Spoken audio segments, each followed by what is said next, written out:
जी है, यही मैं बता। जी। जी, हाँ रिकॉर्डिंग में डाला है सर। हाँ ठीक है। तो मैं यहाँ शुरू कर रहा था, फिर से शुरू कर दूं। जी ये जो सर। पहला श्लोक है पंचम 15वें अध्याय का, गीता के भागवत गीता के 15वें अध्याय का पहला श्लोक ये कह रहा है कि ऊर्ध्वमूलम अधः शाखम अश्वत्थम प्राहुरव्यम छन्नांसि यस्य प्रणानि यस्तम वेद सवेद। क्या कह रहे हैं कि ऊपर हैं जड़ें जिसकी, नीचे हैं शाखाएं, और जो आज है कल नहीं रहेगा। अश्वत्थ है, श्व माने होता है टुमारो, अश्वत्थ माने जो कल रहे, अश्वत्थ माने जो कल ना रहे। छन्नांस यस्य प्रणान, छंद कहते हैं विचारों को। छन्नांस यस्य प्रणान, विचार हैं जिसके पत्ते। यस्तम वेद, जो इसे जानता है, स वेदवित, वह विज्ञान जानता है। वेद का मतलब चार वेदों से नहीं है। वेद का मतलब जो कुछ भी विदित है संसार में, उसे हम वेद कहते हैं। और वेदों से, वेद का मतलब है विज्ञान। जो कुछ विदित है वही विज्ञान है। लैटिन में इसका अगर आप कहें इक्विवेलेंट, तो सायरे से बन करके साइंस जो शब्द आता है वो वेद का है। सायरे मतलब विदित, और साइंस का मतलब जो ज्ञान है। तो वेद का मतलब है जो भी विज्ञान ज्ञात है, वो उसे हम जानते हैं। तो अब यहाँ जो भगवान ने कहा कि ऊपर हैं जड़ें, तो अभी मैंने आपको एक्सप्लेन किया कि अगर मस्तिष्क का प्रत्यारोपण किया जाए तो ये मस्तिष्क का प्रत्यारोपण ना हो करके पूर्ण शरीर का प्रत्यारोपण होगा। क्योंकि मस्तिष्क जिस शरीर को में डाला जाएगा, वह शरीर उस मस्तिष्क के अनुरूप कार्य करेगा। क्योंकि आप जो कुछ भी हैं वो मस्तिष्क में है, न कि शरीर में। ठीक है। तो यदि एक व्यक्ति का मस्तिष्क दूसरे शरीर में डाला जाता है, तो वह शरीर से आइडेंटिटी अपनी खो चुका होगा, और जिसका मस्तिष्क मिला होगा उसकी आइडेंटिटी को प्राप्त कर लेगा। यही बात भगवान ने कही। अब मस्तिष्क की स्थिति कहाँ है शरीर में? ऊपर। तो मस्तिष्क ऊपर है, और इसकी ब्रांचेस, इसकी नर्व्स की जो ब्रांचेस, नर्व्स का जो जाल है वो नीचे की ओर है। वो, यही बात भगवान ने इस श्लोक में कही है कि ऊपर हैं जड़ें। मस्तिष्क जो है आपका रूट है, और उसकी ब्रांचेस ग्रेट टो तक फैली हुई, नीचे तक फैली हुई है, वो उसका ब्रांचेस हैं। फिर उन्होंने कहा कि छंदांसी से प्रणाम, छंद कहते हैं विचारों को। आप जानते हैं विचार मस्तिष्क से ही निकलते हैं। तो विचार रूपी पत्ते निकलते हैं जहां से।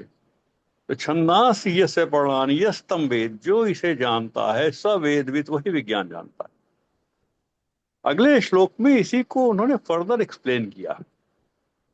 दूसरे श्लोक में क्या कहते हैं? अधश्चोर्ध्वम प्रहता शाखा गुण प्रवृद्धा विषय प्रवाला अधश्च मूलानि अनुसंतान कर्माणि बंधीन मनुष्य लोकई। क्या कह रहे हैं कि नीचे से ऊपर तक फैली इसकी शाखाएं अपने गुणों के आधार पे विषयों का प्रवाह फैलाती हैं। जो विषय आप कहते हैं ना, इंद्रियों के विषय होते हैं हर इंद्रिय के। पिछले उद्बोधन में मैंने बताया था कि इंद्रियों के विषय होते हैं। हर ज्ञानेंद्रिय का अपना विषय है। श्रवणेंद्रिय का श्रवण, आंखों का दृश्य, जिह्वा का रस, है ना, और नासिका का गंध, और स्किन का स्पर्श। ये विषय हैं। और इन्हीं विषयों को का प्रवाह फैलाती हैं ये जो सेंसरी नर्व्स हैं बॉडी की। ये जो नीचे से ऊपर तक बॉडी में सेंसरी नर्व्स फैली हुई हैं, वही अपने विषयों के अनुरूप प्रवाह फैलाती हैं।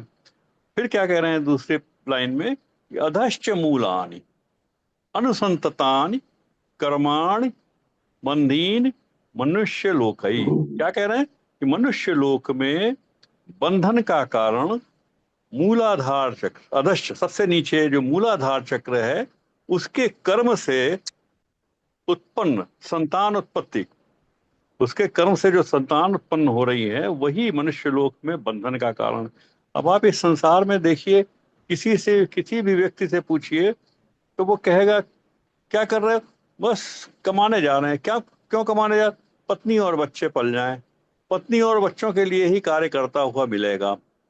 तो किस कारण से? कि वो मूलाधार चक्र से जो बंधन उत्पन्न हुआ।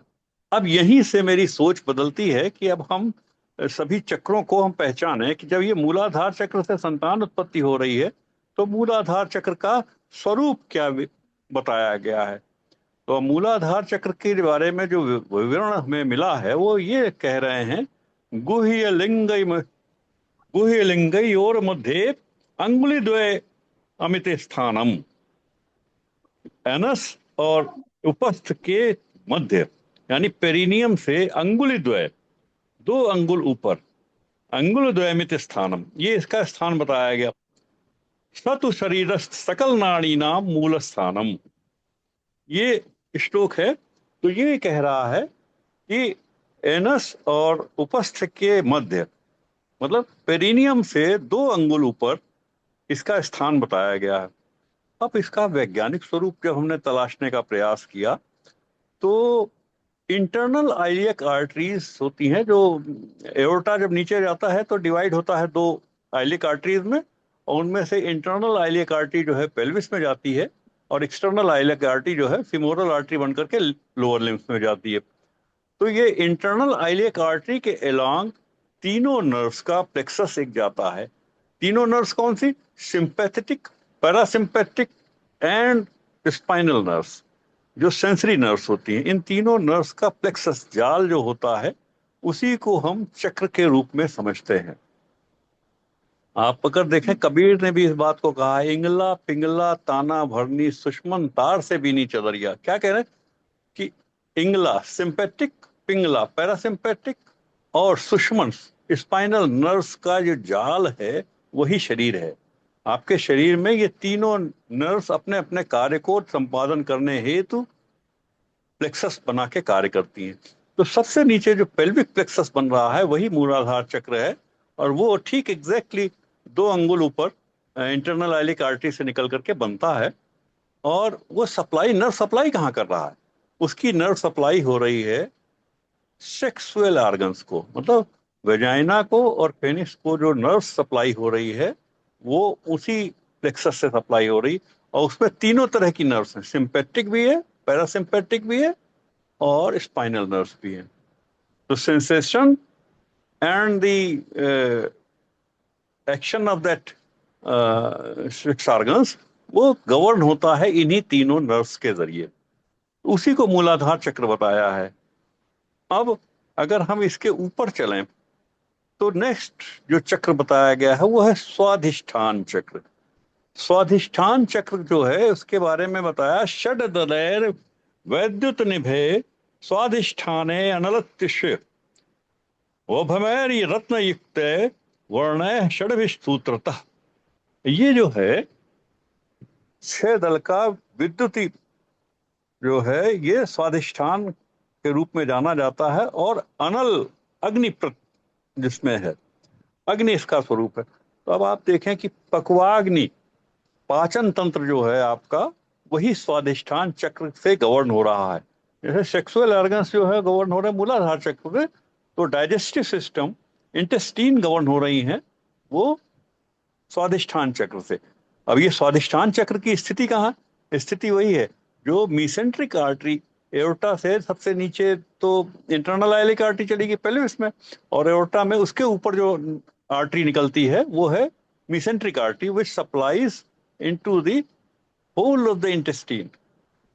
स्मॉल इंटेस्टीन को भी सप्लाई कर रही है और लार्ज इंटेस्टीन को। अब आप देखते हैं कि इनमें भी सिंपैथिक, पैरासिम्पैथिक एंड स्पाइनल तीनों नर्व्स हैं। पेट में दर्द होता है, आपको दर्द महसूस होता है, और पेरिस्टालसिस जो होती है वो सिंपैथिक नर्व जो है वो कॉन्स्ट्रिक्शन करती है, पैरासिम्पैथिक नर्व जो है उसका डायलिटेशन करती है। और यही अल्टरनेट कॉन्स्ट्रिक्शन एंड डायलिटेशन जो है वो आंतों की गति को बनाता है, और जिससे पेरिस्टालसिस होती है और वो पूरा डाइजेशन होता है। तो ये स्वाधिष्ठान चक्र इज द मीसेंट्रिक प्लेक्सस। इसके ऊपर हम जब चलते हैं, नेक्स्ट जो आता है वो है मणिपुर या मणिपराग चक्र। तो इसके बारे में जो बताया गया, स्वाधिष्ठानाख्यम चक्रेत सबिंदुम राकिणीम तथा वादिलांतम प्रविदंधस्य नाभो तुमुड़ मणिपुर के, नाभि के नीचे। अब आप समझिए कि नाभि के नीचे मणिपूरक चक्र बताया। तो जब इसको हमने वैज्ञानिक दृष्टिकोण से देखा तो एक आर्टरी जो मीसेंट्रिक आर्टरी के ऊपर एओर्टा से निकलती है वो होती है सीलियक ट्रंक, सीलियक आर्टरी कहते हैं, जो आर्टरी सप्लाई करती है स्टमक को स्प्लीन को, लीवर को और किडनीज को।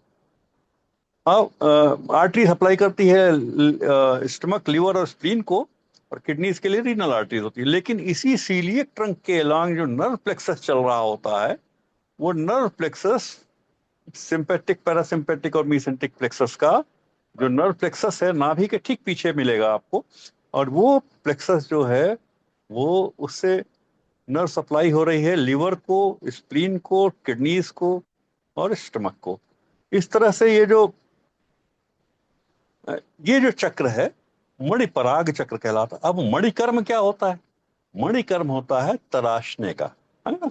आपने आप जो खा रहे हैं रोटी दाल चावल, वो इंटेस्टीन में डाइजेस्ट हो रहा है, और उसके जो अंग हैं वो बिखरते हैं, और उसके बाद वो पोर्टल सिस्टम के थ्रू लिवर में पहुंचाए जाते हैं, स्प्लीन में पहुंचाए जाते हैं, जहां इनका पुनरीक्षण होता है और पुनर्गठन होता है। पुनर्गठन किस प्रकार से हो रहा है? जैसे आप डिफरेंट एमिनो एसिड्स प्रोटीन से अलग अलग कर दिए जाते हैं आंतों में, और उसके बाद जब वो लिवर में पहुंचते हैं तो वो उनका पुनर्गठन करके मानव प्रोटीन बनाता है। तो आपने खाया गेहूं का प्रोटीन, आपने खाया अंडे का प्रोटीन, आपने खाया पनीर का प्रोटीन, मिल्क प्रोटीन, लेकिन जब वो लिवर में पहुंचा तो वहां पे उसने आपका अपने शरीर के अनुरूप बना दिया। और लिवर को संस्कृत में कहते हैं यकृत।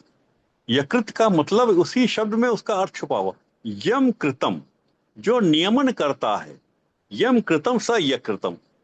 तो यकृत जो है, जो डाइजेस्टेड पार्टिकल्स वहां से आपके आंतों से आ रहे हैं, उनका नियमन करके आपके शरीर के अनुरूप बनाने का कार्य कर रहा है। इसीलिए ये मणिकर्म तराशने का कार्य कर रहा है, छांटने का कार्य। ऐसे समझिए कि जैसे आपने शेखर शब्द को निगल लिया, और उसको जब डाइजेस्ट किया तो उसके सारे लेटर्स सेपरेट हो गए, और उन सारे लेटर्स को जब पुनर्गठन किया तो उसने बना दिया हरकेश। तो हरकेश मतलब कि आपके जो एमिनो एसिड्स हैं उनसे आपकी प्रोटीन बन गई, ह्यूमन प्रोटीन बन गई। यह कार्य यकृत का है। तो ये यम कृतम स यकृतम। इसके ऊपर होता है मणिपराग चक्र के ऊपर जो नेक्स्ट चक्र है वो अनाहत चक्र है। और अनाहत चक्र के बारे में जो एक्सप्लेनेशन है, तंत्रोक्त चक्रांतर्गत चतुर्थ चक्रम। अब नीचे से आप काउंट करिए, मूलाधार प्रथम हो गया, स्वादिष्ठान द्वितीय हो गया, मणिपराग तृतीय हो गया, और षट चक्रांतर्गत चतुर्थ चक्रम तत्तु हृदयस्थ आदिठांत वर्ण युक्तोद्य आदित्य सन्निभ द्वादश दल पद्माकारम तन्मध्ये अयुत सूर्य संप्रभ शब्द ब्रह्मय बाणलिंगम अस्ति। शब्द ब्रह्मय शब्दो अनाहतो यत् दृश्यते अनाहताख्य तत्पद्मम मुनिभिः परिकीर्तितम। क्या कह रहे हैं इस श्लोक में कि हृदय में जो चक्र है, अब आप सीधे सीधे हम इसको तो हम पूरे श्लोक को एक्सप्लेन करने के बजाय जो उसमें उन्होंने कहा हृदयस्थ, तो हृदयस्थ चक्र अगर हम वैज्ञानिक स्वरूप में देखें तो हृदय की जो कार्डियक प्लेक्सस है वो थर्ड मंथ इंट्रायूट्राइन लाइफ से शुरू होती है और मरते दम तक चलती रहती है, अनाहत चलती रहती है। जिस समय यह चक्र बंद हो जाता है शरीर हत हो जाता है। तो शरीर हत से अनाहत है सिर्फ इसी चक्र के कारण। ये कार्डियक प्लेक्सस है जो कंटिन्यूअसली पंप करता रहता है आपके हार्ट को। अच्छा, हृदय शब्द भी अपने आप में परिपूर्ण है। हृदय शब्द में अगर आप देखें तो 3 धातुओं का समागम है, हृ धातु, द धातु और य धातु। हृदय धातु मतलब हरति, खींचता है, द मतलब ददाति, देता है, और य मतलब ययति, गतिमान बनाए रखता है। हृदय जो है रक्त को खींचता है, देता है और गतिमान बनाए रखता है। ये 3 कार्य करता है हृदय। और हृदयस्थ जो चक्र है वो है अनाहत चक्र। यही इसमें third month intra uterine life से स्टार्ट होता है, वो चलता रहता है, और इसी प्रकार से ये अनाहत चक्र के रूप में जाना जाता है। अब इसके ऊपर जब चलते हैं, 5वां चक्र जो है वो विशुद्धि चक्र कहलाता है। षट चक्रांतर्गत पंचम चक्रम तत्तु कंठस्थ अकारादि षोडश स्वर युक्त धूम्र वर्ण षोडश दल पद्मम तन्मध्ये शिव आकाश वदास्ति। अब आप इस चक्र को देखिए, ये चक्र, इसकी स्थिति कहाँ हो रही है? कंठ में। सीधे सीधे उन्होंने कहा तत्व कंठस्थ। पहला हृदयस्थ था चतुर्चक्र, पंचम चक्र कंठस्थ है। तो कंठ में कौन सा चक्र हम पाते हैं? तीनों नर्व्स का जो प्लेक्सस मिलता है हमें वहां पे, वो फेरिंजियल प्लेक्सस के नाम से जाना जाता है। और इस फेरिंजियल प्लेक्सस से जो नर्व्स एराइज होती हैं, वो नर्व सप्लाई करती है लैरिंग्स, ट्रैकिया और लंग्स को। और आप सभी जानते हैं लंग्स का क्या काम है? शुद्धिकरण।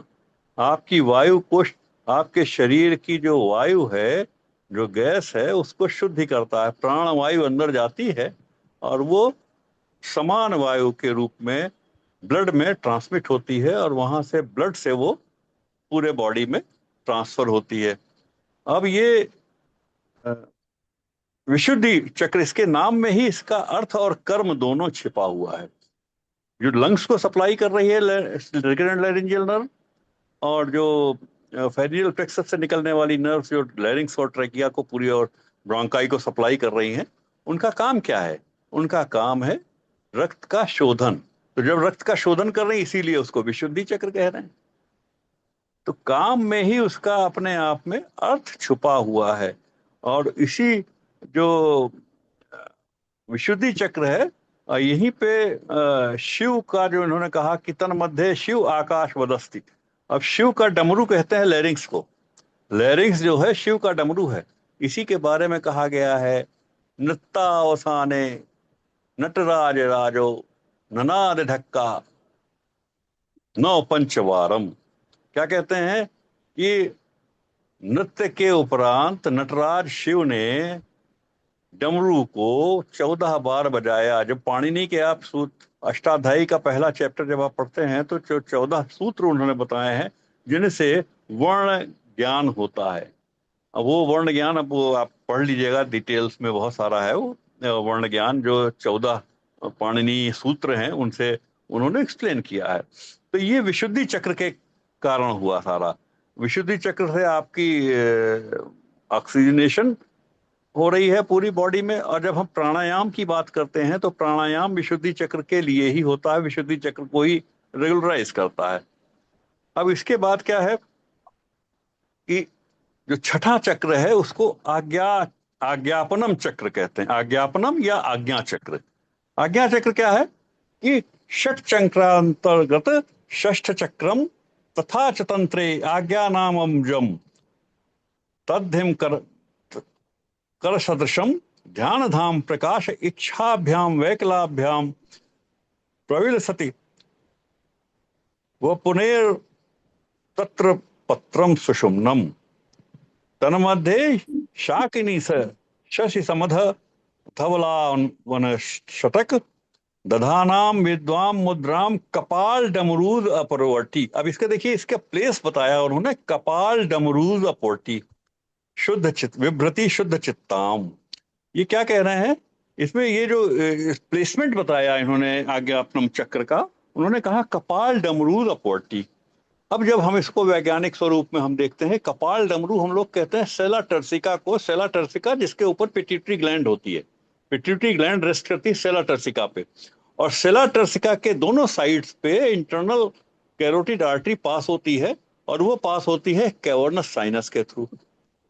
और यही हमने देखा कि कपाल डमरू के अपवर्टी, मतलब दोनों साइड्स पे कैवर्नस साइनस में जो क्रेनियल नर्व्स पास होती हैं, उनमें जो सिंपैथिक नर्व तो आ रही है इंटरनल कैरोटिड आर्टरी के थ्रू, और पैरासिम्पैथिक एंड क्रेनियल नर्व्स जो lateral wall of cavernous sinus में रन कर रही हैं, वो नर्व सप्लाई करती हैं फेस को और फेस की ग्लैंड्स को। आप देखें, लैक्राइमल ग्लैंड की सप्लाई, प्यूपिल की सप्लाई, द सलाइवरी ग्लैंड्स की सप्लाई और फेस की सप्लाई जो है, वो इसी कैवर्नस साइनस के लेटरल वॉल से आ रही है सारी। और यही कैवर्नस प्लेक्सस जो है, ये है आज्ञापनम चक्र। अब ये आज्ञापनम चक्र, आज्ञापनम का मतलब क्या होता है? संस्कृत में आज्ञापनम का मतलब होता है प्रदर्शन। Now your expression is coming through this आज्ञा चक्र। कैसे एक्सप्रेशन आता है आपका? आपने कोई डरावनी चीज देख ली तो आपकी पोतली फैल जाती है, और कोई दुख की बात सुन ली तो लैक्राइमल ग्लैंड से सिक्रीशन शुरू होता है, आंखों में पानी आ जाता है। कोई खुशी की बात मिल गई तो भी आंखों में पानी आ जाता है। इसी तरह से स्वादिष्ट चीज कोई मिल गई तो मुंह में पानी आ जाता है। Salivary, salivation, lacrimation, salivation and pupillary dilatation, ये तीनों कार्य जो हैं इसी आज्ञापनम चक्र के कार्य हैं। इसके अलावा आप देखिए यंग एज में जो ब्लशिंग होती है, चेहरा लाल हो जाता है लड़कियों का या लड़कों का, जो यंग एज में हार्मोनल जिसे हम कहते हैं, वो प्रदर्शन भी इसी आज्ञापनम चक्र का है। तो ये आज्ञापनम चक्र जो है, दो हैं, कैवर्नस प्लेक्सस हम कहते हैं इनको, और ये दोनों कैवर्नस प्लेक्सस कपाल डमरू फोर्टी, मतलब कपाल डमरू सेला टर्सिका के दोनों साइड्स पे स्थित कैवर्नस साइनस की लेटरल वॉल में स्थित रहते हैं। तो जो स्थिति हमारे ग्रंथों में बताई गई है, उसी जगह पर इनकी उपस्थिति पाई गई है वैज्ञानिक स्वरूप में। यही मैं वैज्ञानिक इसका निरूपण बता रहा था। अब सबसे ऊपर होता है सहस्रार चक्र। व्हाट इज सहस्रार चक्र एक्चुअली? सहस्रार चक्र is actually internet of the brain. अगर हम इसे कहें कि कार्पस कैलोसम और जो मस्तिष्क स्तंभ या ब्रेन स्टेम होता है, उसमें जो स्थित रेटिकुलर एक्टिवेटिंग सिस्टम के नाम से जाना जाता है, आरएएस जिसे हम कहते हैं, वो इसको आप यूं भी कह सकते हैं इंटरनेट ऑफ द ब्रेन। जैसे आप मेरी शक्ल देख रहे हैं तो आपकी दोनों आंखों से आधा आधा जा रहा है, आधा अपोजिट ऑक्सीपिटल कॉर्टेक्स में जा रहा है, चित्र मेरा जो बन के जा रहा है। और मेरी आवाज जो सुन रहे हैं, दोनों आपके ऑक्सीपिटल कॉर्टेक्स में जा रही है। तो ऑक्सीपिटल कॉर्टेक्स में चित्र जा रहा है और टेम्पोरल लोब में जा रहा है आपका ऑडिटरी रीजन में, ऑडिटरी कॉर्टेक्स जो है उसमें जा रहा है हमारी आवाज। लेकिन आप मुझे सिंगल देख पा रहे हैं और मेरी आवाज को भी कोरिलेट कर पा रहे हैं। ये जो कार्य हो रहा है, अलग अलग हिस्सों के, ब्रेन के अलग अलग हिस्सों द्वारा परसीव किए जाने वाले चित्रण और आवाज के सेंसेशन को एकीकृत करने का जो कार्य है वो आरएएस कर रहा है। और यही आरएएस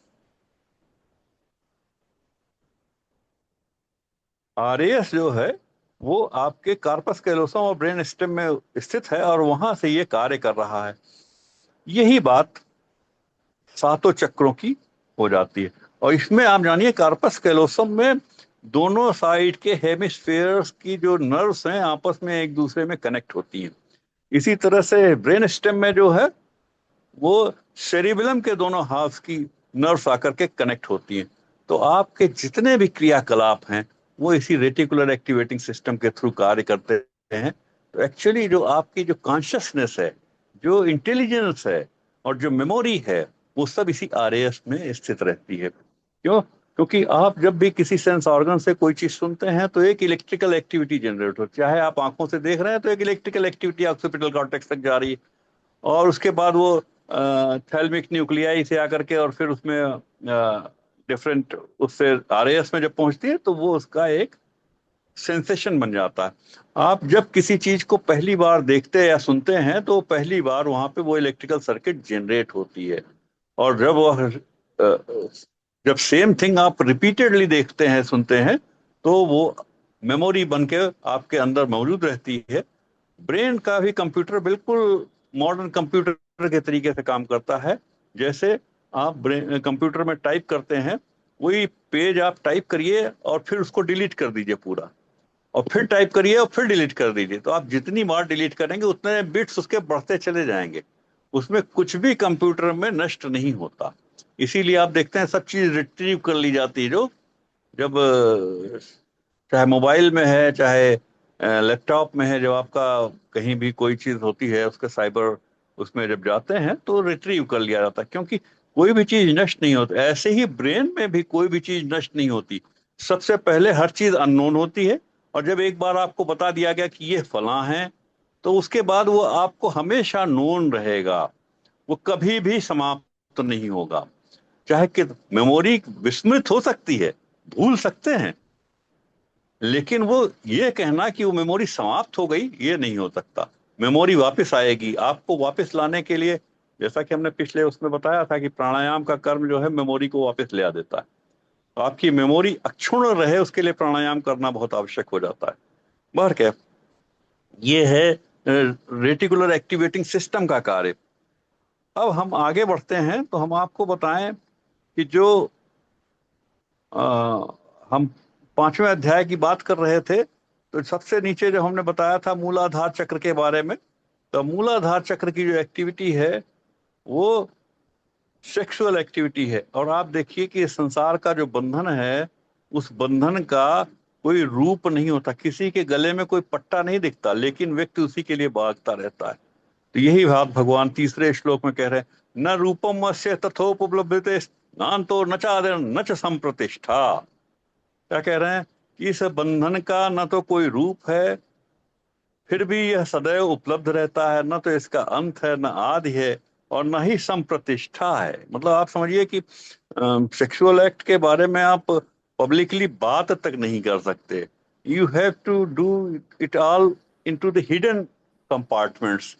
ये है कि इसकी कोई प्रतिष्ठा नहीं है, इसको अगर आप इसकी चर्चा करें तो इसका सम्मान की दृष्टि से नहीं देखा जाता सोसाइटी में। यही बात इसमें कही गई है श्लोक में कि न रूपम अस्य है तथोपलभ्यते नान्तो न चादरन न च संप्रतिष्ठा अश्वत्थम मेनम सुविरूढ़ मूलम असंग शस्त्रेण दृढ़ेन छित्त्वा। ये जो मूलाधार चक्र का जो बंधन है, यह भी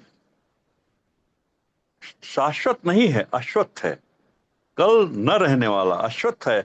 और इसकी जो दृढ़ जड़ें हैं अंदर आपके बैठ जाती, दृढ़ जड़ों का मतलब है कि जो उस एक्ट के लिए, उस वृत्ति के लिए बार बार मनुष्य का आचरण उधर भागता रहता है, उस अश्वत्थ जड़ को अनासक्ति के शस्त्र से दृढ़ता पूर्वक काटा जा सकता है। ये बात भगवान ने तीसरे श्लोक में कही। ठीक है ना? तो बड़ा स्पष्ट भगवान ने गीता में हर चीज को एक्सप्लेन किया है। हर चीज को स्पिरिचुअलिज्म से या अपने से इतर किसी जगह से जोड़ देने की जो व्यवस्था है वो बहुत ही अनुचित है। अगर हम देखें ब्रह्म का, जब हम निरूपण देखते हैं तो हमने पिछले बार शायद बताया है ब्रह्म के बारे में आप लोगों को कि वो स्पेस, मैटर एंड टाइम के रूप में ब्रह्म के तीन हिस्से हैं, जो विष्णु, ब्रह्मा और मैं शिव के रूप में आप जानते हैं। Space is the Vishnu, matter is the Brahma, and Shiva is time. करालम महाकाल कालम कृपालम, शिव इज टाइम। और आप वो जो विष्णु का श्लोक है, शांताकारम भुजगशयनम पद्मनाभम सुरेशम विश्वाधारम गगन सदृशम मेघवर्णम, वहां ऑलरेडी कहा गया गगन सदृशम, स्पेस के लाइक। विष्णु का स्वरूप स्पेस के लाइक है, तो सब कुछ स्पेस के मानंद उसमें चलता रहता है। और इन तीनों की साम्यावस्था जो है वही नेचर में उपस्थित रहती है।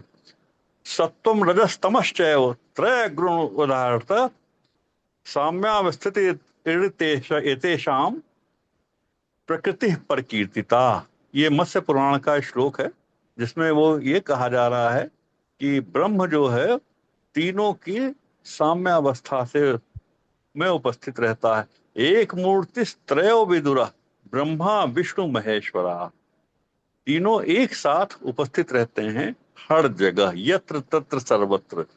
इसी बात को भागवत पुराण के एक श्लोक में कहा, ये परमाणु परम महतोस्तम आद्यंतर अंतर्वर्ती त्रय विदुरः।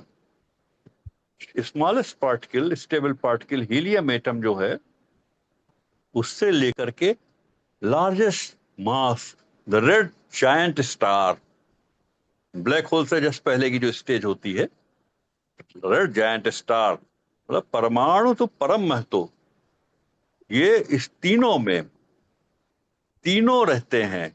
स्पेस, मैटर एंड टाइम तीनों मौजूद हैं। आप देखिए जो हीलियम एटम है उसमें स्पेस होता है, उसमें इलेक्ट्रॉन, न्यूट्रॉन, प्रोटॉन, पार्टिकल्स होते हैं जो मैटर है, और उनकी स्पिनिंग की टाइमिंग है। तो स्पेस, मैटर एंड टाइम तीनों स्मॉलेस्ट पार्टिकल में है और लार्जेस्ट पार्टिकल में भी है। ये यही बात जब आप एक बार समझ लेते हैं तब आपको समझ में आता है कि ये जब यत्र तत्र सर्वत्र है, तो फिर अब आपका वो जो श्लोक आता है महोपनिषद का, अहम ब्रह्मास्मि इति तस्मात् तत्सर्वम् अभवत्, कि मैं ब्रह्म हूं, यही तुम सब भी हो। एवरीवेयर ब्रह्म, यत्र तत्र सर्वत्र है, कण कण में भगवान है। ये कण कण में जो भगवान की स्थिति आ जाती है, तो फिर जब कण कण में भगवान है तो फिर आप उनको बाहर कहाँ ढूंढ रहे हैं? वो तो आपके भीतर है, बाहर क्यों ढूंढ रहे हैं? यही बात तो कबीर ने कही कि मुंह को कहाँ ढूंढो रे बंदे, मैं तो तेरे पास में, ना मैं मंदिर ना मैं मस्जिद ना काबे कैलाश में। अंदर बैठा हुआ अंतर्यामी को अंदर तलाशो, बाहर नहीं। तो ये है स्थिति। मुझे लगता है कि मैं अब यहाँ विश्राम देकर के आपके प्रश्नों को लूं तो बेहतर रहेगा, क्योंकि 6 चक्रों के बारे में हमने आपको बताया और 7वां जो सहस्रार चक्र है उसके बारे में भी बताया, ब्रह्म। और उसके बाद फिर जो प्रकृति की सृष्टि की उत्पत्ति है वो मैं शायद पिछले बार आपको बता चुका हूँ, जिन लोगों ने सुना है जानते होंगे ऑलरेडी। वो पॉडकास्ट पड़ी है यूट्यूब पे, यू कैन री लिसन इट। ठीक है, मैं अपनी वाणी को यहीं विराम देता हूँ। अब आपके प्रश्नों के लिए फोरम को ओपन करता हूँ।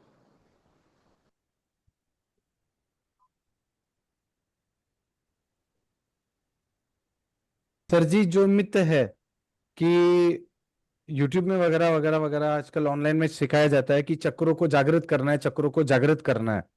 जैसे आपने बताया, अभी चक्र तो अगर जागृत नहीं तो हम जीवित ही नहीं है। तो ये बिल- मिथ। बिल्कुल सही कह रहे हैं संतन जी। जब ये आप सहस्रार चक्र आपका कार्यरत है तभी तो आपकी मेमोरी कार्यरत है, तभी तो आप सुन देख समझ पा रहे हैं। तो जो कुछ भी आपके ज्ञानेंद्रियां आपके मस्तिष्क तक पहुंचा रही हैं उनको आप ये सहस्रार चक्र एनालाइज कर रहा है। और एनालिटिक पावर जो है इसी की वजह से तो मन है। एनालिटिकल पावर को ही माइंड कहते हैं, और मन की उपस्थिति के कारण ही तो आप मनुष्य हैं। हेलो। मनुष्य। हाँ। निकल गया, कालेर तक आ भी गया। सर म्यूट कीजिए सर, सावन जी। हाँ। नहीं। हाँ हाँ, बोलिए। नहीं। गगन जी बोलिए, बोलिए। सॉरी। हाँ सर, सोमेश जी कहिए सर। हाँ, नहीं, मैंने अपना विराम दे दिया। प्रश्न कोई किसी का आ रहा था तो मैंने रोक दिया था। जी, प्रश्न कोई पूछना चाहे तो। कोई प्रश्न पूछना चाहता है सर? सर अगर आज के पाठ से संबंधित कोई प्रश्न हो तो। जी जी, प्रणाम सर।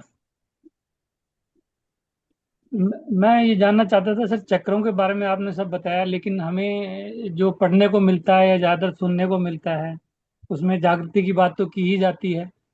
तो तो हमें चक्रों के साथ क्या करना चाहिए ऐसा? हमने आपको बताया ना कि ये वैज्ञानिक कॉन्फ़िगरेशन हमने आपको विज्ञान के आधार पे सब एक्सप्लेन किया है। और जहां जी जहां चक्रों के बारे में जो एक्सप्लेन किया गया है, जैसे उन्होंने कहा कि वो जो कंठ में है चक्र, जो हृदय में है चक्र, जो कपाल डमरू अपवर्टी जो चक्र है, तो जो इन्होंने चक्रों की प्लेसमेंट बताई है उन्हीं प्लेस पे तो मैंने नर्व प्लेक्सस तलाश के दिए आपको।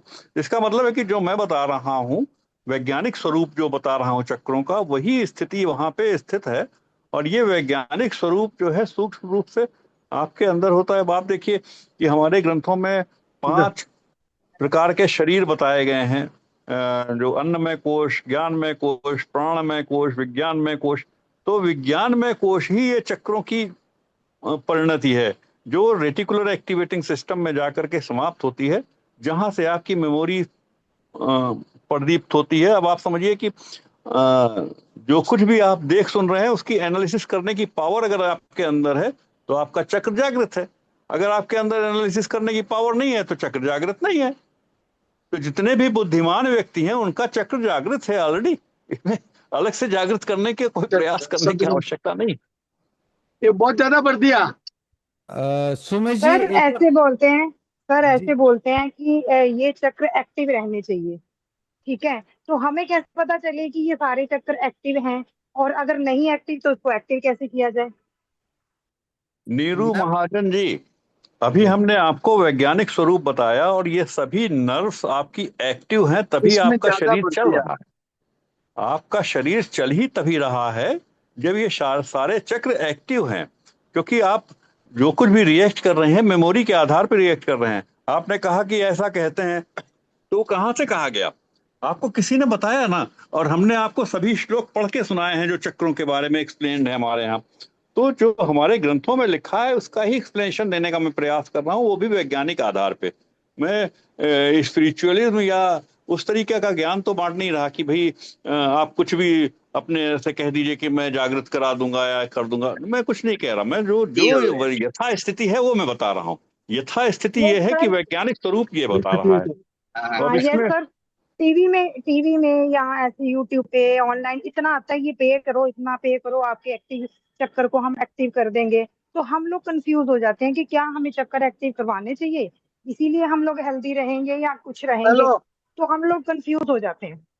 नीरू जी, कंफ्यूजन दूर करने के लिए ही तो ये क्लास ली है मैंने। अगर अब भी आपका कंफ्यूजन नहीं दूर हुआ तो मैं क्या बताऊं। कंफ्यूजन क्यों करना आपको, आप इस चीज को समझिए। ये वैज्ञानिक नर्व्स का एक प्लेक्सस है जो ऑलरेडी एग्जिस्ट कर रहा है आपकी बॉडी में, और हर चक्र अपने अपने टाइम पे अपना अपना कार्य कर रहा है। जब आप भोजन करेंगे तो भोजन डाइजेशन के लिए जाएगा, तो जब डाइजेशन के लिए जाएगा तो स्वादिष्ठान चक्र एक्टिव होगा। जब आप सेक्सुअल एक्ट करेंगे तो मूलाधार चक्र एक्टिवेट होगा। जब आप डाइजेशन, आपने खाना खाया उसके बाद डाइजेशन के बाद अपने आप ही मणिपराग चक्र एक्टिवेट हो जाएगा, तभी तो आपके यकृत से वो आपके अनुरूप प्रोटीन्स बनेंगे, आपके बॉडी का निर्माण होगा। इसी प्रकार से हृदय चक्र third month intra uterine life से जब पहली बार वो धड़कना शुरू करता है तो मरते दम तक धड़कता रहता है। अब आप कहें कि कार्डियक प्लेक्सस काम ही नहीं कर रहा, अरे कार्डियक प्लेक्सस नहीं काम करेगा तो हमें पेसमेकर लगाना पड़ेगा। हम पेसमेकर लगाते हैं ना, जब जब हार्ट रेट स्लो होने लगती है, कार्डियक कोई प्रॉब्लम होती है तो पेसमेकर लगाना पड़ता है। आपने सुना होगा पेसमेकर लगता है लोगों को। तो yes yes yes cardiac plexus तो ऑलरेडी काम कर रहा है from third month intra uterine life से टिल डेथ। जब ये बंद हो जाता है तो शरीर हत हो जाता है। यस। तो अगर ये काम नहीं कर ओके, रहा, ये जैसे वो एक्टिव फील नहीं हेल्दी। है, यस हेल्दी तो आप नहीं हैं। हेल्दी रहने के लिए तो आपका मन प्रसन्न होना चाहिए, मन आपका प्रसन्न है तो हेल्दी तो आप नहीं हैं। Yes sir. सर वही एक प्रश्न मेरा है। According to you. चक्रों के जागरण से इसका कोई लेना देना नहीं। चक्र आपके हाँ, सारे जागृत होते हैं पैदा होने के पहले से, आप ये we समझिए। feel healthy और हमारे सारे अगर we feel healthy, we all our चक्कर is active। हाँ It's सर एक प्रश्न था मेरा भी। हाँ बोलिए। सर कुछ अमुक बीमारी जिसको बीमारी आ जाती है, जैसे कैंसर हो गया या डायबिटीज हो गया, तो इसका भी कोई रोल नहीं है ना चक्रों से? इसका मैंने अभी आपको सारे चक्रों का वैज्ञानिक परिप्रेक्ष्य बताया है। अब अगर आप वैज्ञानिक परिप्रेक्ष्य से हट करके कुछ भी जानना चाहते हैं तो मैं क्या बताऊं।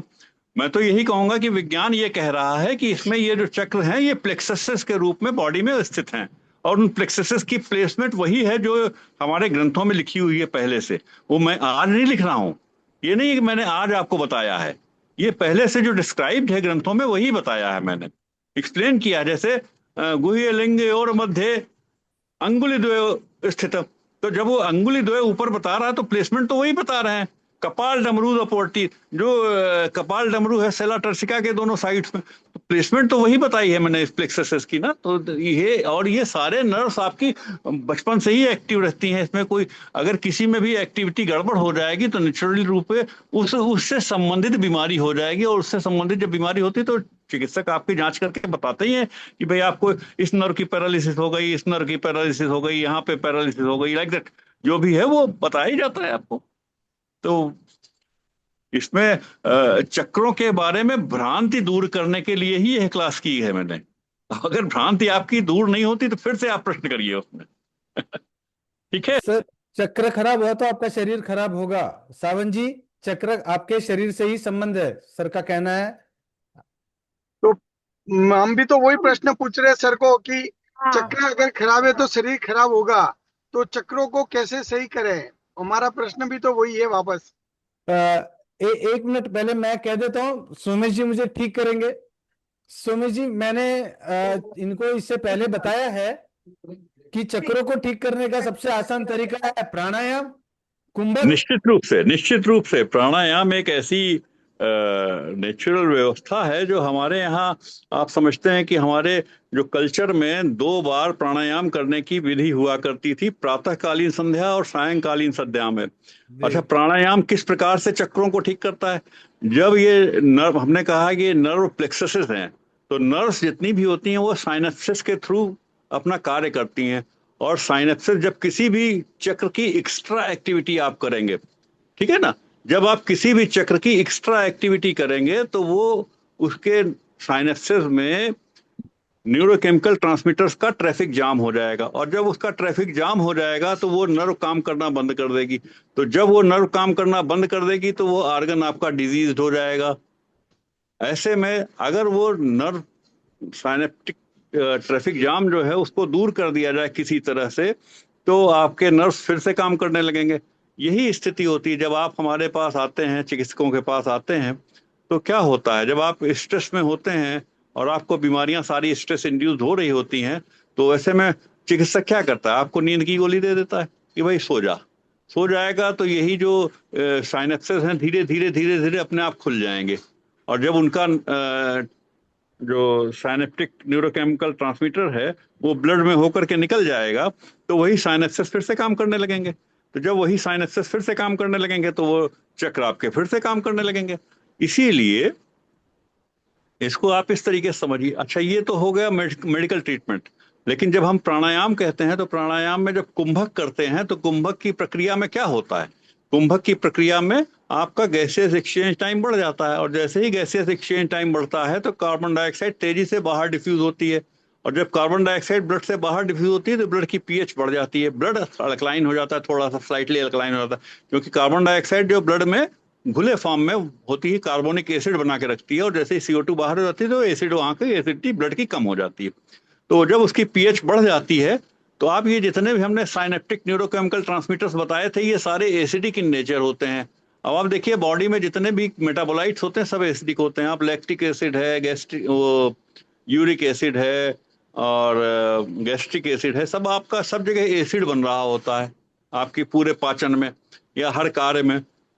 जब एसिड बन रहा है तो एसिड्स और ये न्यूरोकेमिकल ट्रांसमीटर्स भी एसिडिक इन नेचर हैं, चाहे एड्रेनलिन है, नॉरएड्रेनलिन है, 5-HT है, जो भी न्यूरोकेमिकल ट्रांसमीटर वो भी एसिडिक इन नेचर है। तो जब वो साइनेप्टिक ट्रैफिक जाम हो गया जिसकी वजह से आपका अंग काम करना बंद कर दिया है किसी थोड़े समय के लिए, तो उसको अगर आप प्राणायाम रेगुलर करते हैं तो वो साइनेप्टिक ट्रैफिक जाम रिलीज हो जाता है, इमीडिएट रिलीज हो जाता है, क्योंकि ब्लड की पीएच बढ़ गई तो ये एसिडिक मटेरियल सब ब्लड की ओर गश कर जाएंगे, और जैसे ही वो ब्लड की ओर गश कर जाएंगे वही साइनेप्सेस, वही न्यूरॉन्स जो आपके ब्लॉक हो गए थे, काम नहीं कर रहे थे, वही फिर से काम करने लगेंगे। तो चक्र जो आपके बंद हो गए थे जिनकी वजह से डिजीज हो रही थी वो चक्र फिर से जागृत हो जाएंगे।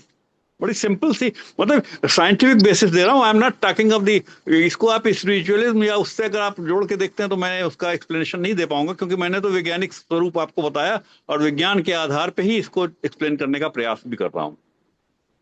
सर हमें how many times we do the pranayama in a day?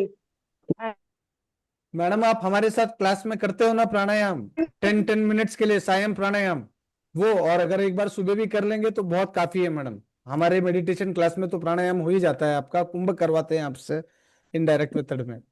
मैं बताता हूँ, प्राणायाम के लिए विश्वामित्र स्मृति में 3य अध्याय में प्राणायाम के बारे में बहुत डिटेल्स में एक्सप्लेन किया गया है। अगर आप विश्वामित्र स्मृति पढ़ेंगे स्मृति संदर्भ में लेकर के तो आपको प्राणायाम के बारे में बताया जाएगा, और इसमें यह कहा गया है कि 9 प्राणायाम प्रतिदिन सुबह और शाम नियमित करना चाहिए जो स्वस्थ व्यक्ति हैं उनके लिए। 9 प्राणायाम, तो मतलब ये स्वस्थ व्यक्ति अगर अपने 9 प्राणायाम रोज सुबह शाम करता है, 18 बार कर लेता है, तो उसकी बॉडी का नेचुरल डिटॉक्सिफिकेशन हो जाएगा, ठीक है, स्वस्थ व्यक्ति के लिए। और जो डिजीज है उसको ज्यादा बार करना पड़ सकता है to get rid of the traffic jam of the neurons, ठीक है।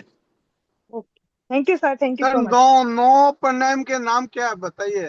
नहीं 9 प्राणायाम नहीं करना है, 9 साइकिल करनी है। प्राणायाम बड़ा सिंपल होता है, पूरक, कुंभक, रेचक और प्रतिकुंभक का जो प्राणायाम होता है, इस प्राणायाम की साइकिल का ये है तरीका कि मैंने पिछली बार आपको बताया था प्राणायाम कैसे करते हैं। प्राणायाम का तरीका ये है कि आप धीरे धीरे अपने सांस खींचते हुए लंग्स को पूरा इन्फ्लेट करें, और ये देखिए घड़ी देख करके कि आपके लंग को पूरा इन्फ्लेट होने में कितने सेकंड लगे। अमूमन 4 सेकंड लगते हैं, 4 सेकंड या 5 सेकंड या 6 सेकंड लगेंगे। तो जितने सेकंड्स आपको इन्फ्लेशन मतलब लंग को इन्फ्लेट करने में लगे वो पूरक का टाइम हुआ, और पूरक के टाइम का 4 गुना आपको कुंभक का प्रयास करना है, रोकना है। जैसे 4 सेकंड 4 सेकंड में आपने अपने लंग्स को फिल किया तो 16 सेकंड आपको रोकना है, उसके बाद शरीर को ढीला छोड़ देना है, सो दैट सांस ऑटोमेटिकली अपने इलास्टिक रिकॉइल से बाहर निकल जाए। ये टाइम अमूमन 2 पूरक का होता है, मतलब 8 सेकंड में ये सांस बाहर निकलेगी।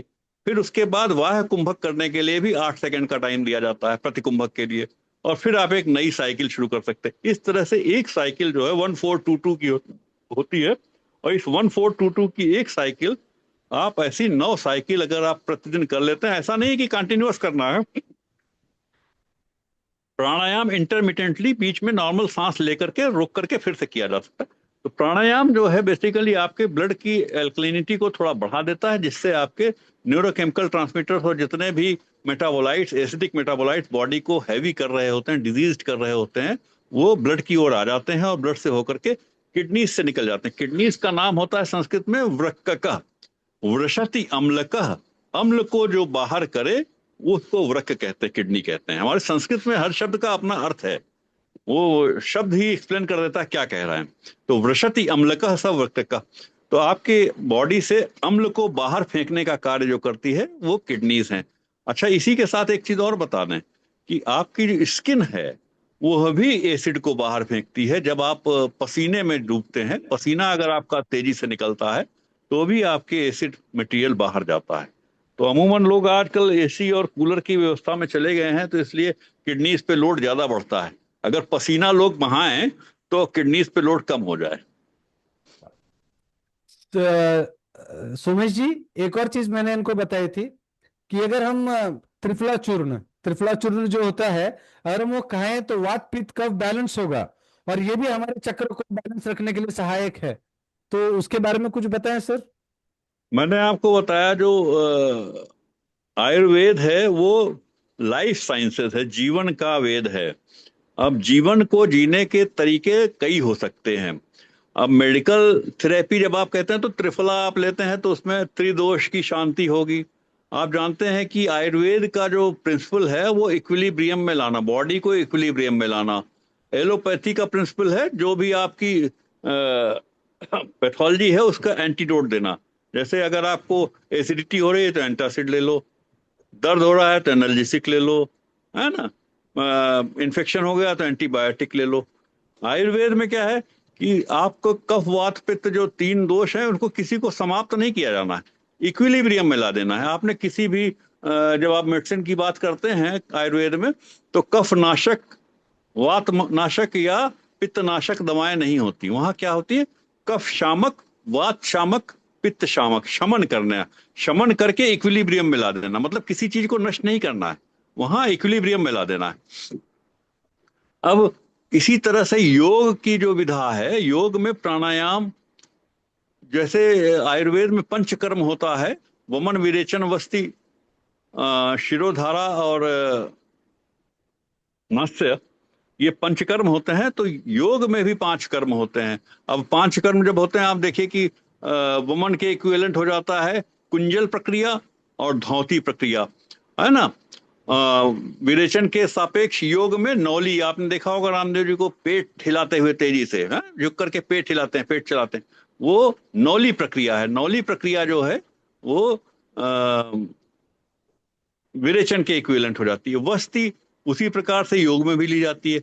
नस्य के लिए आयुर्वेद में जब हम कहते हैं तो वाष्पनस्य होता है, भाप लेने का तरीका होता है, विभिन्न औषधियों से भाप लेना या षडबिंदु तेल या कोई तेल नाक में डालना। जबकि योग में उसके सापेक्ष सूत्र नेति, दुग्ध नेति, जल नेति होती है। शिरोधारा जब हम कहते हैं तो सिर के ऊपर तेल की धारा बहाते हैं, वो शिरोधारा है पंचकर्म में आयुर्वेद में। जबकि योग में जब हम कहते हैं तो शीर्षासन उसका सापेक्ष हो जाता। मतलब विधियां सब, जो मेडिकल ट्रीटमेंट है वो योग भी मेडिकल ट्रीटमेंट दे रहा है, आपका आयुर्वेद भी मेडिकल ट्रीटमेंट दे रहा है, एलोपैथी भी मेडिकल ट्रीटमेंट दे रहा है। होम्योपैथी का प्रिंसिपल आप देखिए, होम्योपैथी सिमलिया सिमलिबस क्योरेंटा। जब वो कोई औषधि जो है जिस प्रकार के लक्षण उत्पन्न करती है उसकी कम मात्रा उसी के लक्षण को दूर करती है, ये होम्योपैथी का प्रिंसिपल है। तो हर पैथी अपने तरीके से पूर्ण रूप कारगर होती है, सिस्टम है, और सिस्टम को उसी तरीके से समझ करके कार्य लेना होता है, ठीक है ना। प्राणायाम योग की एक प्रक्रिया है। योग की प्रक्रिया में प्राणायाम के द्वारा आप शुद्धि कर सकते हैं।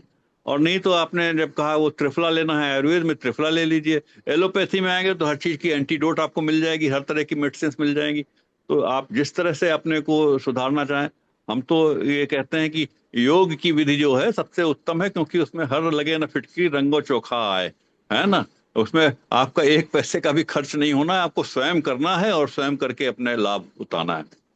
तो योग में प्राणायाम की जो नॉर्मल गति है, नॉर्मल अगर 9 बार सुबह 9 बार शाम आपने कर लिया तो वो आप हेल्दी पर्सन को नॉर्मल रखेगा। अगर यदि कोई डिजीज हो गई है तो प्राणायाम की गति थोड़ा सा ज्यादा करनी पड़ सकती है, दिन में कई बार करनी पड़ सकती है, उससे इम्प्रूवमेंट हो जाएगा। बाकी फिर भी अगर इम्प्रूवमेंट नहीं हो रहा है तो मेडिकेशन लेने के लिए फिर मेडिकल ट्रीटमेंट में जाना पड़ेगा। वो चाहे आप एलोपैथी में जाएं, आयुर्वेद में जाएं या होम्योपैथी में जाएं, या जिस भी तरीके से, they all are systems. Sir जैसे सिद्धार्थ, किसी को नींद बहुत आती है, बहुत नींद आती है, ये भी प्राणायाम कर देगा ठीक, उसको भी प्राणायाम करने से? जी बिल्कुल। निद्रा अधिक आना भी, अगर आपने रामायण पढ़ी हो तो आपने सुना होगा कि लक्ष्मण जो है 14 वर्ष तक सोए नहीं थे। कैसे नहीं सोए थे? इसी विधि से। जैसे ही आप प्राणायाम करते हैं, आपको निद्रा क्यों आती है? जब आपका शरीर थका थका महसूस होता है। जब आपके शरीर में थकान क्यों हो जाती है? जब न्यूरोकेमिकल ट्रांसमीटर्स जो है आपके साइनेप्सेस को ब्लॉक कर देते हैं, तो वही आपके न्यूरॉन्स काम करना बंद कर देते हैं। आपके सोचने समझने की शक्ति कम हो जाती है, तो आपको लगता है थकान आ रही है, सो जाएं। तो जब आप सो जाते हैं तो उसमें क्या, उसके बाद क्या होता है? ब्लड जो है सर्कुलेशन, हार्ट तो नहीं बंद हो रहा ना, हार्ट तो कंटिन्यूअस चल रहा है। तो वो जो न्यूरोकेमिकल ट्रांसमीटर है ग्रेजुअली ग्रेजुअली डिफ्यूज हो जाते हैं सोने के बाद, और वो डिफ्यूज होकर के ब्लड में चले जाते हैं और निकल जाते हैं। तो वही नर्व्स न्यूरॉन्स जो पहले आपके काम नहीं कर रहे थे सोने से पहले, वो सोने के बाद उठने पे काम करने लगते हैं। तो आप कहते हैं मैं तो सो करके थकान मेरी दूर हो गई, चैतन्य हो गया मैं, है? तो अगर आपको व्यक्तिगत रूप से अगर निद्रा, बिल्कुल निद्रा पे कंट्रोल करना है, निद्रा पे कंट्रोल देखिए लक्ष्मण का मैंने बताया, और अर्जुन को भी गुड़ाकेश कहते हैं, गुड़ाका कहते हैं निद्रा को। और निद्रा पे जिसने विजय प्राप्त कर ली वो अर्जुन भी, उनका नाम भी ऐसे ही गुड़ाकेश कहलाता है कि वो भी निद्रा पे विजय प्राप्त कर चुके थे। तो विजय प्राप्त करने का तरीका क्या है? यही तरीका है, प्राणायाम से आप न्यूरोकेमिकल ट्रांसमीटर्स को बाहर भेज दें, और तो न्यूरोकेमिकल ट्रांसमीटर जैसे ही बाहर चले जाएंगे तो वही न्यूरॉन्स जो आपके थकान महसूस करा रहे थे वही पुनर्एक्टिव होकर के आपको एक्टिव बना देंगे। तो ये ये क्या सिस्टम है। सच, ये क्या सच है जो मेडिटेशन करता है या प्राणायाम करता है उसको थोड़ी सी नींद में ही फुलफिल हो जाता है कि हाँ मैं तो बहुत एक्टिव हूँ, मैं थोड़ी सी नींद से भी सेटिस्फाइड हूँ? क्या उसको 6 घंटे की नींद तब भी लेनी चाहिए? नहीं नहीं, देखिए, आपने मेरी बात समझी नहीं, सुनी नहीं पूरी बात। मैंने क्या कहा? निद्रा नॉर्मल एक सिचुएशन है, नॉर्मल बॉडी। जब आप 9 बार प्राणायाम, हेल्दी हैं आप, और 9 बार प्राणायाम सुबह 9 बार शाम कर रहे हैं, आपको नॉर्मल हेल्दी नींद आएगी, 8 घंटे आप सोइए, कोई प्रॉब्लम नहीं है। लेकिन यदि आपको निद्रा पे कंट्रोल करना है किसी समय, और जैसे मैं कभी कभी रात में लिखते लिखते, किताब में लिखते लिखते, और मुझे लगता है कि अब मुझे थकान हो रही है और काम पूरा नहीं हुआ है, तो ऐसी स्थिति में अगर आप 4-6 प्राणायाम अलग से कर दें तो वो फिर आपको फिटनेस पे ला देगा। तो वही न्यूरॉन्स जो आपके थकान महसूस करा रहे थे न्यूरोकेमिकल ट्रांसमीटर्स के ट्रैफिक जाम की वजह से, वो ट्रैफिक जाम रिमूव होते ही पुनः एक्टिव हो जाते हैं। तो वो फिजियोलॉजिकल है, सब वैज्ञानिक तरीके से मैं आपको एक्सप्लेन कर रहा हूँ। जो विज्ञान है सो है। अब उसका आप किस प्रकार से उपयोग करना चाहते हैं ये आपको निर्भर करता है। आपको आवश्यकता कितनी है? आपको क्या बिल्कुल निद्रा रहित होकर रहना है, लक्ष्मण या अर्जुन की तरह से इस तरह से कार्य करना है, या नॉर्मल कोर्स में आपको नॉर्मल स्लीप लेनी है, नॉर्मल भोजन करना है, नॉर्मल आपको सब कुछ जीवन नॉर्मल चलना है, तो जैसे चल रहा है वैसे चलने दीजिए। उसमें कोई जब डिजीज की स्थिति आती है तब प्राणायाम उसको इम्प्रूव करता है, ये बात सही है। बहुत। सर ये क्लास लाना इसके लिए जरूरी था क्योंकि सनातन धर्म को पूरा नष्ट और भ्रष्ट कर देता है जब बोल के कि चक्र जागृत हो गए तो करोड़पति हो जाओगे, चक्र जागृत हो गए तो उड़ने लगोगे, चक्र जागृत तो ऋषि लोगों के होते हैं, चक्र जागृत तो महात्मा लोगों के होते हैं। लोग ये मानने के लिए तैयार नहीं है कि चक्र सबके जागृत हैं, मानने के लिए तैयार नहीं। आप यकीन नहीं मानोगे, अगर आप चाहेंगे तो यही ग्रुप से पूछ लीजिएगा चक्र जागृत के चमत्कार सब लोगों ने सुने होंगे, पर कोई ये मानता नहीं है कि उनके चक्र जागृत हैं तभी वो जीवित हैं। सबसे तो पहले हमने ये बताना है कि चक्र, मैंने वैज्ञानिक आधार से सभी चक्रों का बताया आपको, वैज्ञानिक कार्य सभी चक्रों का बताया आपको, ठीक है ना। और जो हमारे ग्रंथों में लिखा उन्हीं श्लोकों से पढ़ के बताया, ऐसा भी नहीं कि मैंने कोई श्लोक गढ़े हैं जो बता रहा हूं। तो ऐसे में कोई आपको क्या बता रहा है। दूसरी चीज, आपको परा नॉर्मल, बाहर की कोई शक्ति मिल जाए या बाहर की कोई चमत्कार के पीछे भागने का प्रयास कर रहे हैं, जबकि चमत्कार आपके भीतर है। आप अपने आप को पहचानिए, आप अपने अंदर को पहचानिए, आप अपने अंदर की यात्रा करिए। आपको महसूस होगा कि आप अपने आप में स्वस्थ रहते हैं, आप अपने आप में प्रसन्न रहते हैं। प्रसन्नता, खुशी जब हम कहते हैं तो खुशी आपको बाहर से नहीं मिलती, कभी नहीं मिलेगी। खुशी किसी को, किसी भी व्यक्ति को बाहर से नहीं मिलेगी। Pleasure is always from inside. आप, भगवान ने गीता में एक श्लोक कहा है, उद्धरेत मनात्मानम नात्मानम अवसादयित आत्मैव आत्मानम मनोरात्मैव रिपुरात्मानम। आप जब, आपको अपने अवसाद या डिप्रेशन से स्वयं निकलना होगा। अवसाद क्यों होता है? अवसाद होने का कारण यही न्यूरोकेमिकल ट्रांसमीटर्स का ट्रैफिक जाम है, जिसकी वजह से आपकी कार्य शक्ति शिथिल हो जाती है, और उस शीतलन की वजह से आपको स्वयं निकलना पड़ेगा। निकलने का तरीका एक तो प्राणायाम बताया, दूसरा स्लीप है। तो अगर व्यक्ति सो जाता है, नॉर्मली सो जाता है, तो उसको आराम मिल जाता है।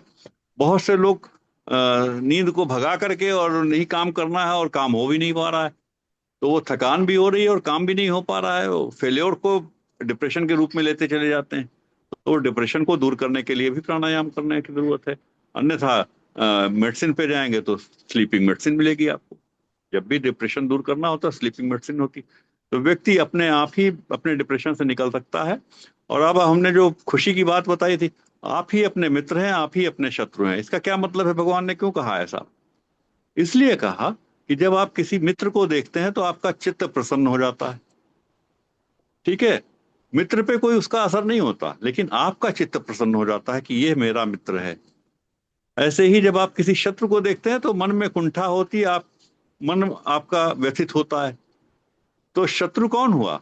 वो व्यक्ति नहीं हुआ, उस व्यक्ति के प्रति आपका शत्रु भाव आपका शत्रु है। तो आपके अंदर जो भाव उत्पन्न हो रहा है वही आपका मित्र है, वही आपका शत्रु है।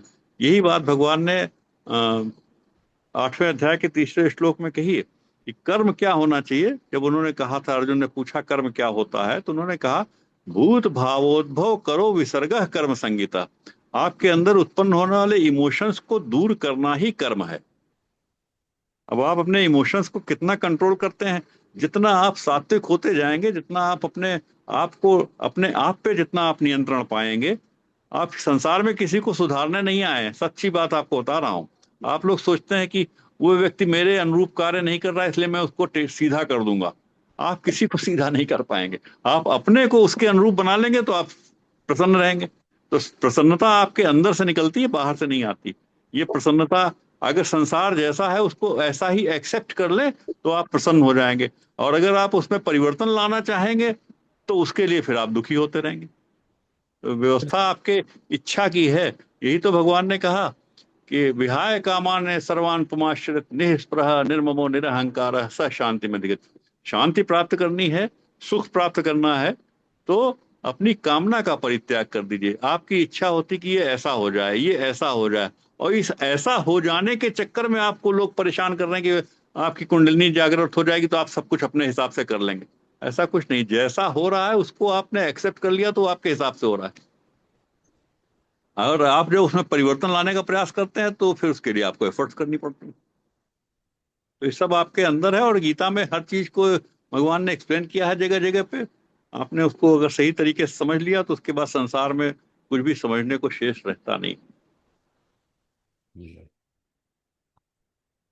सर बहुत ही मतलब मिथ ब्रेकिंग क्लास था ये एक्चुअली।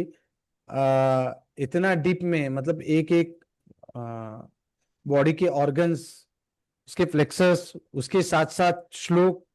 सर आप कैसे है कि सर आप एक ईएनटी स्पेशलिस्ट हैं, आप सर्जन हैं, तो आपको उनके सारे नर्व्स तक वहां से साइंटिफिक भी पता है और श्लोकों के अनुसार भी पता है, तो उसकी वजह से हम अच्छे से समझ पाए।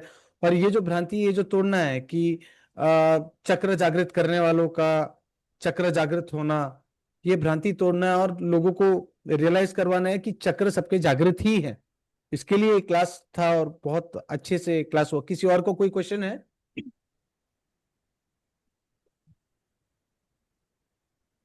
चक्र जागृत रहेगा तो हम करोड़पति नहीं बन सकते हैं, पर चक्र जागृत रहा तो हम स्वस्थ जरूर रह सकते हैं। स्वस्थ रहना बहुत जरूरी है करोड़पति बनने के लिए। ठीक है सर। तो बहुत अच्छा हमारा क्लास रहा सर। सर आपका ही एक और टॉपिक मुझे डिस्कस करना था कि ओम का विज्ञान, ये बहुत ही अद्भुत आपका जो है सर, ओम का विज्ञान। ओम, हाँ चलिए ओम के बारे आज में। का आज के वो एक विस्तार क्लास में अगर आप कर सकते हैं तो हम सबके लिए बहुत क्या अभी जानना है या नेक्स्ट उसमें? नेक्स्ट इसमें जानते हैं सर, क्योंकि कैसा है सर, चलिए ठीक है, नेक्स्ट टाइम बात करते हैं इस बारे में। तो ओम का विज्ञान मैं सर के साथ ठीक ये करूंगा, ठीक। चेक करके अवेलेबिलिटी चेक करके आप सबको इनवाइट करता हूं। तो ओम का विज्ञान जानिए और अपने अंदर के सनातन को समझिए, अपने मूल को समझिए और अपने कष्टों से बाहर निकलिए। तो सर के ये ओम का जो विज्ञान है और कई सारे टॉपिक्स हैं जिनमें मैं सर के साथ चाहता हूं कि हम सब पर अपनी कृपा बनाए रखें गुरु रूप में। जैसे अष्टांग योग, जैसे गुरुकुल के व्यवस्था हो गए, नक्षत्र उनके विभाग हो गए, हमारे संस्कार 16 संस्कार क्या क्या हैं, परब्रह्म और आदिशक्ति, त्रिदेव एवं अष्ट सिद्धियां, ठीक है, ऐसे कई सारे हैं। भूत प्रेत के विषय में, ठीक है, हमारे जो वर्ण व्यवस्था है, ब्रह्मचर्य है, गुरुकुल है, गुरु कैसा होना चाहिए, ये सारे टॉपिक्स जो हैं, जैसे अभी हमने आज कुंडलिनी चक्र के बारे में बात किया है, तो पुनर्जन्म के पुनर्जन्म के बारे में ये भी मुझे सर का जो बुक है उसमें मैंने पढ़ा था। तो मैं चाहूंगा कि इन सब के बारे में हम लोग एक बार सर के साथ डिस्कशन करें, क्लास करें, तो हम सबका बहुत मतलब ये हम सबके लिए बहुत लाभदायक होगा। तो सर से मैं रिक्वेस्ट करूंगा कि आप क्लास में आए करके सर।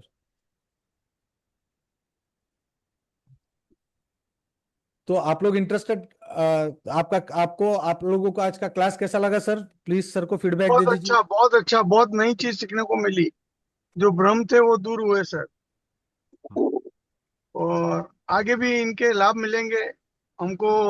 ओम के बारे में भी सुनना है कि ओम के उच्चारण से क्या क्या लाभ होते हैं, कैसे होते हैं, उसके सही उच्चारण कैसे है, उसमें भी हमको बात आगे करनी है। क्लास में इसके लिए शॉर्ट शॉर्ट में रख रहा हूँ क्योंकि रिकॉर्डिंग है। अगर डाउट रहेगा तो आप सुनने के लिए भी आप लोगों को इजी रहेगा। तो एक एक क्लास हम लोग रखने वाले हैं day after tomorrow. We will try, मैं सर से एक बार बात कर लेता हूँ, we will go for next class. और बाकी अपना फीडबैक दे दीजिए सर प्लीज, सर के लिए। सर धन्यवाद बहुत सर, बढ़िया बहुत रहा। अच्छा लगा सर, बहुत अच्छा लगा सर। थैंक यू, बहुत थैंक बहुत ही डीप नॉलेज सर बहुत डीप मिला हम नॉलेज। लोगों को। जी जी जी जी सर। जी सर सर, की अच्छा जरूरत लगा है बहुत सर। सर अच्छा, आगे, बहुत बढ़िया। उन्हें आगे भी आने को रिक्वेस्ट करा जाए सर। जी जी जी जी, आप लोगों का फीडबैक ही होगा जो मैं सर को वापस से ले आ पाऊंगा, यस सर। क्योंकि ये आ, अपना टाइम देने के लिए भी बहुत जरूरी है कि अपना टाइम दें सर सर। ये हमारे लिए एक सौभाग्य की बात है कि सर जैसी महान साइंटिस्ट, महान डॉक्टर हम लोगों के साथ जुड़ा हुआ है। वो भी आपकी कहने पर। ये तो एक अमूल्य समय है सर। जो नहीं दे पाएगा वो अनलकी रह जाएगा। मैं तो यही बिल्कुल। समझता हूँ। जी तो सर, सर जी। हाँ बोलिए बोलिए। बहुत ज्यादा ज्ञानी है और बहुत इन्होंने गीता पे भी बहुत अच्छी पीएचडी की है। ऐसा लग रहा है कि इन्होंने बहुत ही, मतलब क्या बोलूं, बहुत अद्भुत काम बताया है इन्होंने, बहुत अद्भुत चीज बताई।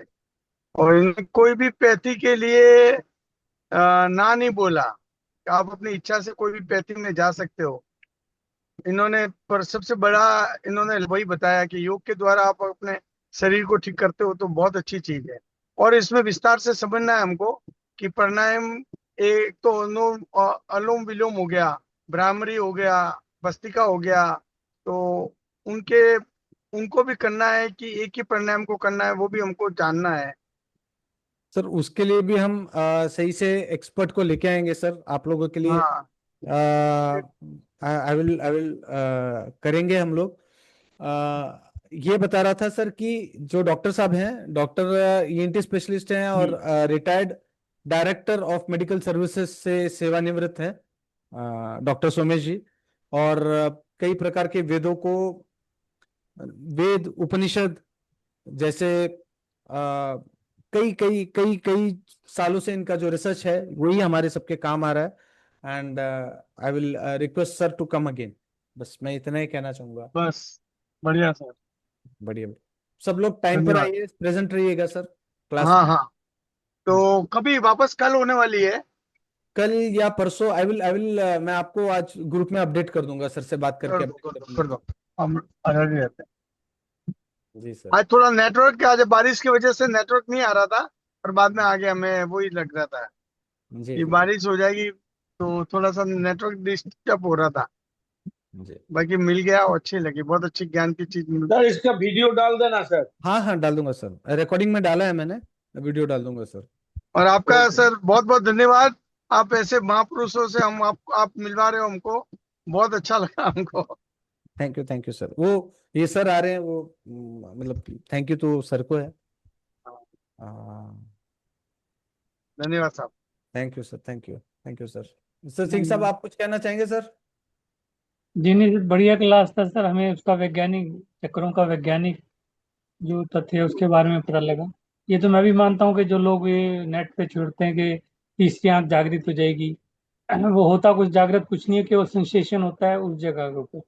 जी जो मेरा अनुभव ये बताता है, उस जगह हाँ पे सर। उस जो जो केवल वो चक्र जो कह लो उसको, या जो सर ने बताया, जो उसका साइंटिफिक नेम जो बताया जिन नसों का, वहां पे संपतन होता है आपके थोड़ा। वो कहते हैं देखिए जागृत हो गया ये आपका। बस इतना सही उनका, इतना सही वो रहता है, फिर वो आप प्रैक्टिस कीजिए आपका जागृत हो जाएगा। ऐसा उनका सबका जितना भी नेट पे है सबका यही मेरे हिसाब से वो रहता है। जबकि जागृत ही रहता है सर वो, और जागृत ही रहता है हमारा हर किसी का, बस हमें फोकस करना होता है, वो जागृत ही रहता है। और वो जागृत नहीं रहेगा तो हम ना सुन पाएंगे, ना समझ पाएंगे, ना खाना पचेगा, कुछ भी नहीं होगा यहाँ पर। मैं मतलब शुरू की देखो, यही बताते आ रहा हूँ सर, चक्र का जो विज्ञान है यही बताते आ रहा हूँ। और इस चक्कर में क्या हो गया सर कि कई सारे लोग मुझसे जुड़ते भी नहीं है। वो कहते हैं कि आपको ये नहीं है, वो नहीं है, पता नहीं है। पर सत्य यही है सर। मेरे जानने, मुझे जानने न जाने पहचानने से भी सत्य यही है। और कैसे है कि इसको एकदम डीप अगर जानना है, इसके लिए मैं यहाँ पर ये क्लास लेकर आया था। एंड ओम का विज्ञान हमारा अगला क्लास होगा, ओम के विज्ञान पर होगा। तो हम मिलते हैं अगले क्लास में। बहुत अच्छा बहुत अच्छा। और इसके बाद सर के क्लास के बाद सर का मैं कुछ सेशन रखना चाहता हूँ। सर के सेशन के बाद हमारा रोज का ध्यान एसोशल रहेगा। तो हम सर को थैंक यू कहते हैं। Sumesh ji thank you very much. Thank you thank धन्यवाद यू। सर, आपका बहुत बहुत धन्यवाद धन्यवाद सर। धन्यवाद धन्यवाद धन्यवाद धन्यवाद सर, धन्यवाद सर। धन्यवाद। धन्यवाद सर। धन्यवाद सर, धन्यवाद। धन्यवाद मैम, धन्यवाद मैम, धन्यवाद। Thank you sir, thank you so much. Swati ji, Swati ji आप मैसेज में रहिएगा। Yes sir. क्लास के बाद मैं आपसे कनेक्ट होता हूँ। जी सर। ठीक है।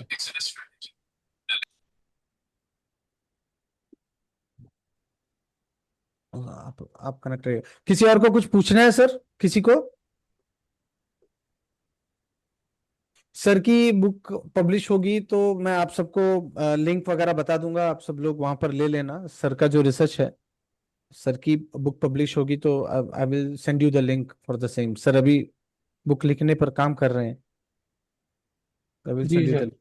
जी जी।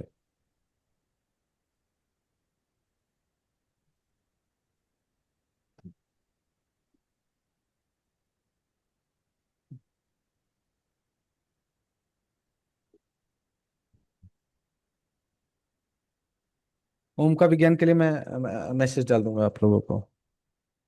जी ठीक है सर। जी जी सर।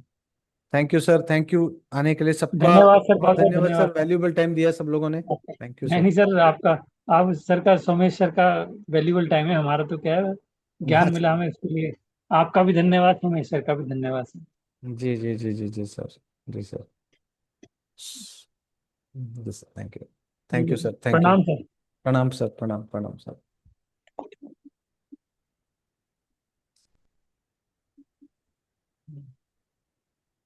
स्वाति जी बस आप रहिएगा। आपके साथ मुझे डिस्कस करना था। वो आपके लिए आपका मुझे वो कुंडली देखना है, अगर जी आपके सर। पास टाइम है तो। हाँ जी सर। तो बाकी सबको मतलब आपका और मेरा डिस्कशन हुआ था, फिर सुबह का हम लोग 1-2 तारीख को ही मिलने वाले थे, बात करने वाले थे इस टॉपिक पे। हाँ हाँ जी। जी। तो आपका मेरा ये रखता हूँ मैं, आप रहिएगा, ऑनलाइन रहेगा। मैं पानी पी के आ जाता हूँ मैम, 1 मिनट के लिए। मैम आज का क्लास कैसा लगा आपको? सब मेरी कॉल चल रही थी तो मैंने आधी क्लास मिस कर